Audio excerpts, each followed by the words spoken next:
Hai, hello, salam sejahtera Malaysia. Selamat datang ke channel Fels Lifestyle. Terima kasih kerana terus setia dan bersama di dalam channel ini. Saudara-saudara, antara kejutan kepada rakyat Malaysia baru-baru ini, setelah banyak kita pernah dengar demo berkaitan dengan perhimpunan, perhimpunan solidariti dan sebagainya.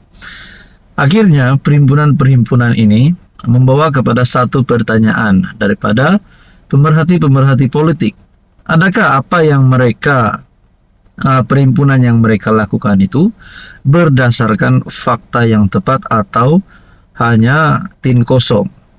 Saudara-saudara, untuk berhimpun kena betul membawa perkara dan membawa fakta yang tepat.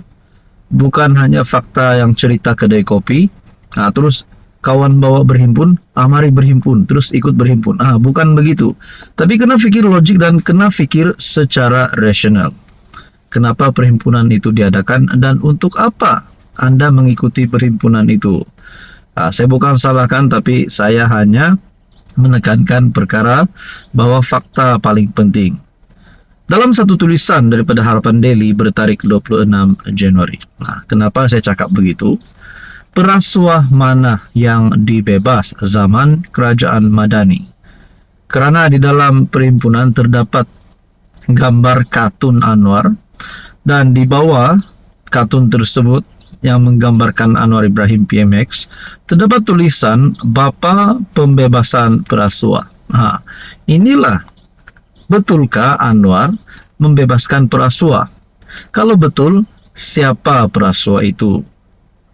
Plakat terpampang ungkapan Bapa Pembebasan Perasuah dengan karikatur mirip Datuk Seri Anwar Ibrahim semasa Himpunan Rakyat Benci Rasuah di Dataran Merdeka mengundang persoalan banyak pihak. Antaranya TikTokers Wan Hadi menyifatkan plakat dengan gelaran kepada PM semasa himpunan yang disertai pelajar IPT sebagai biadab dan langsung tidak berterima kasih kepada kerajaan.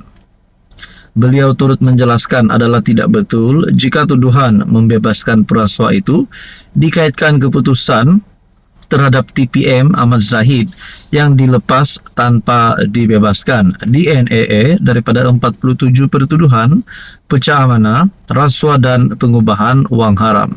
Adakah mereka nak Anwar pecat Zahid? Adakah himpunan ini mahu Anwar pecat Zahid? Sedangkan keputusan ini tidak betul jika tuduhan membebaskan perasuah dikaitkan dengan kes Zahid Hamidi. Perasuah mana yang dibebaskan pada kerajaan Madani? Pada zaman kerajaan Madani, berikan saya satu nama. Saya nak ingatkan kembali, kes Zahid ada 87. Yang tuduh Zahid di mahkamah adalah Peguam Negara lantikan Mahathir, Tommy Thomas. Yang bebaskan Zahid adalah Peguam Negara lantikan Mahyadin, PM ke-8. Datuk Seri Zahid lepas bebas daripada 40 pertuduhan rasuah semasa zaman PN. Inilah faktanya. Saudara-saudara, terdahulu tular foto plakat Bapa Pembebasan Perasuah yang turut diarak dalam Himpunan Rakyat Benci Rasuah di Ibu Negara. Menerusi kempen demonstrasi, anjuran Sekretariat Rakyat Benci Rasuah juga tersebar di media sosial poster dengan karikatur mengenakan sut tertera, lencana bernombor 47 dan logo Madani berserta caption Kerajaan Saying Corrupter. Mengulas lanjut, Wan Hadi menegaskan bahawa mahkamah mengesahkan bukan tanda tangan Zahid pada cek duit terbabit, sebaliknya cop daripada pegawai Presiden UMNO berkenaan.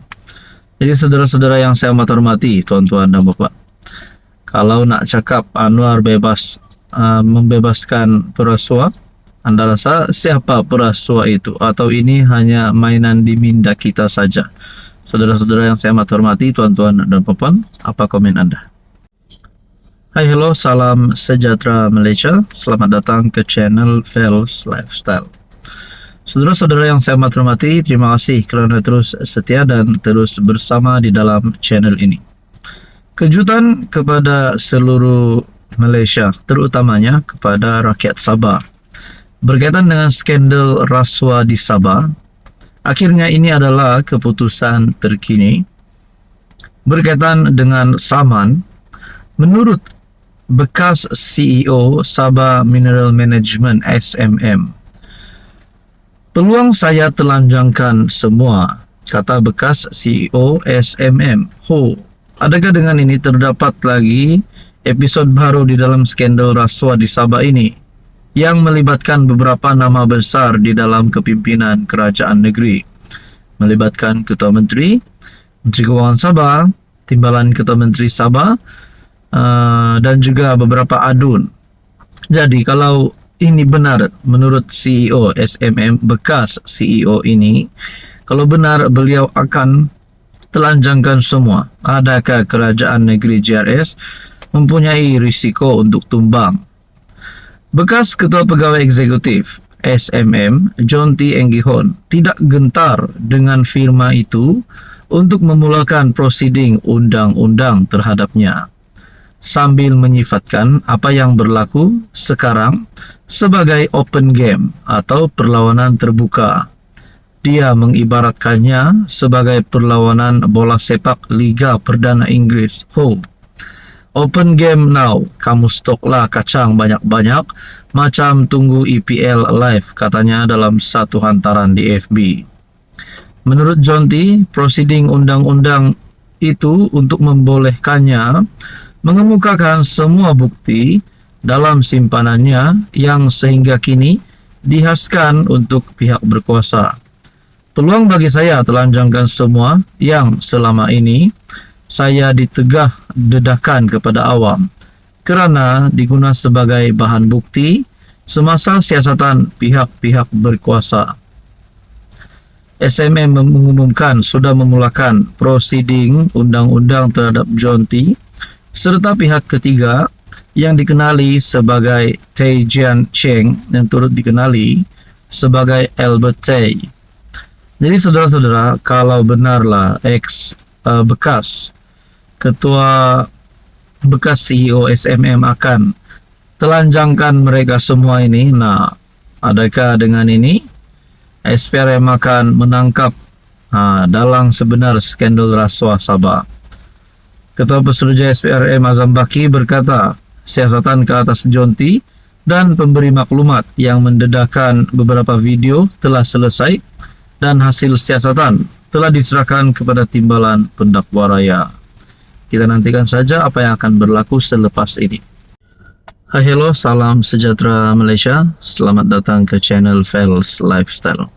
Terima kasih kerana terus setia dan terus bersama di dalam channel ini.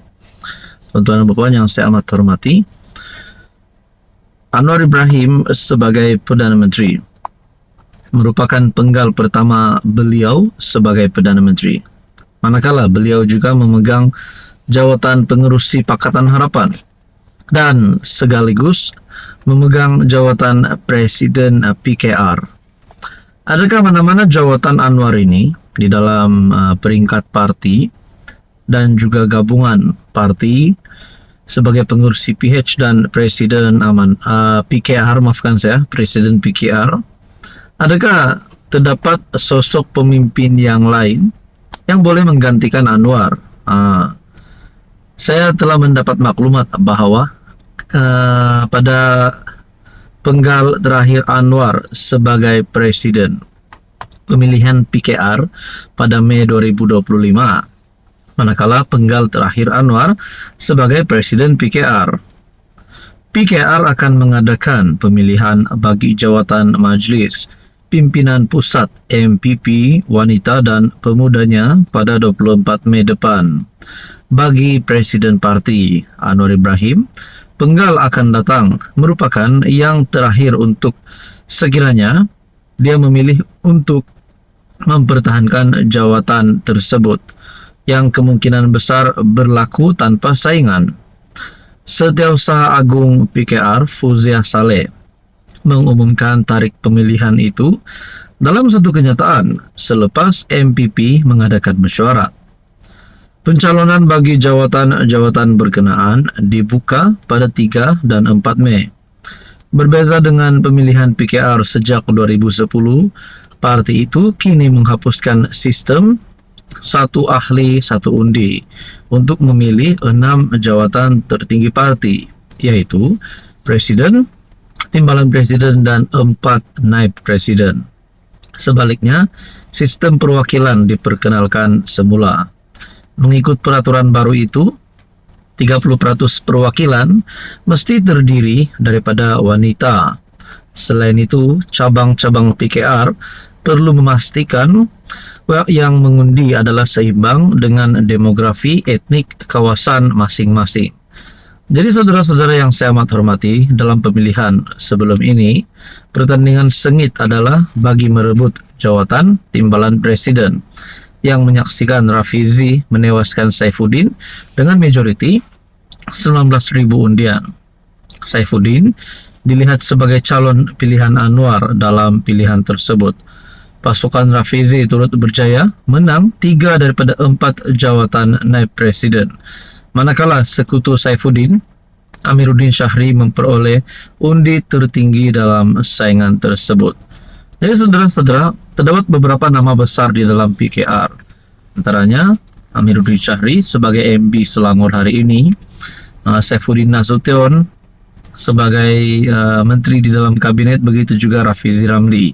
Adakah sosok pemimpin ini layak untuk menggantikan Anwar? Tuan-tuan dan puan, apa komen Anda?